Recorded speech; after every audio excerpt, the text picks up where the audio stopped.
ico kumva ni iki nuko umukuru w'igihugu hajya muri we yiyumva yuko ari nk'umwami, no kuvuga rugira vyose, no kuvuga atanga vyose, no kuvuga umuganwa. Umwami mu Burundi bwa kera yari umuntu yama yiteze ko ashikanirwa, yama ari umuntu amaze gushikanirwa aheza nawe akagira ivyo atanga n'ivyo asigarana. Yariyo insiguro y'umwami.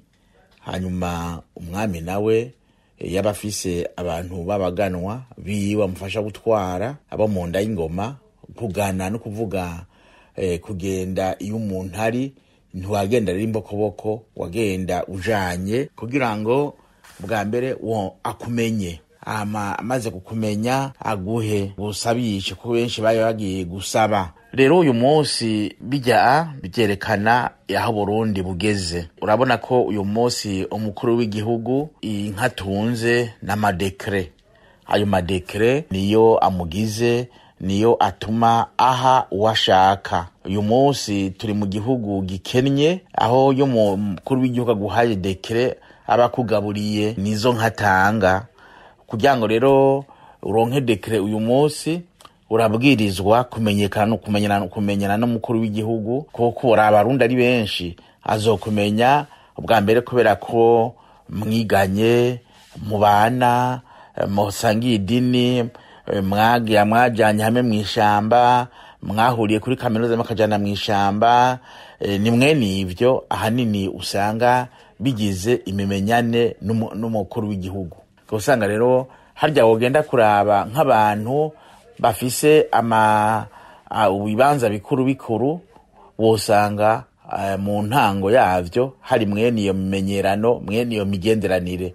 Nta kintu na kimwe ushobora gusanga carakozwe ngo nokubera ko naka ari umuhinga, ngo nokubera ko naka zibi, ngo nokubera ko ujyamana mezuku, habe namba. Usanga mu ntango hari ivyo. Ari naco gituma rero iyo uje mu kibanza kubera mwene iyo mumenyerano, usanga iki? Usanga mu vy'ukuri uyo wewe ntukora kugira ngo igihugu kitere imbere, kuko ukoze udakoze urahembwa, kuko urafise ugukingiye hariya hejuru. Niyo bokuza kukurega baravuga bati urya turazinanye nta na kimwe, niyo mu ndega ico dupfa ntaco muzi. Usanga rero no mu gisirikare ugasanga abatera imbere so kubera ko abakora neza nabazinanye n'umukuru kanaka. Ugasanga umuntu umusoda w'umurikiri arashobora kuvugana n'umukuru w'igihugu kubera nkumbure babanye mw'ishamba, kandi akarega komanda, kandi ugasanga komanda arakora ku gitsure c'umuntu wo hasi. Ugasanga rero ibintu byose bitobekara mwene uko. Niyo mimenyerano, niyo migenderanire hagati y'abanyagihugu n'abakuru yahindutse iza gusubirira itegeko.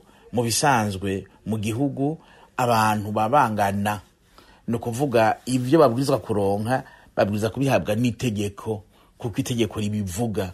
Uyu munsi rero itegeko ryarahanaguritse, rihanagurwa n'ivyo bintu vy'imigenderanire.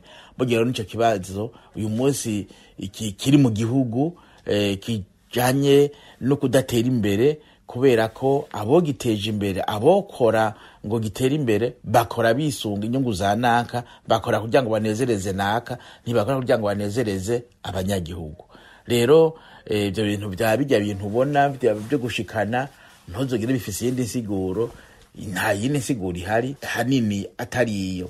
Nkumbura ashobora kuba izindi nsiguro, ariko je kunda ndabisigura ndavyita uko. Ari naco gituma burya ari ingendo zitari nziza, kandi bishaka guhinduka n'umukuru w'igene yo bihindura, akavuga ati oya murakennye, reka kuza murampa ibi bintu nzi ko ataho mu bikura.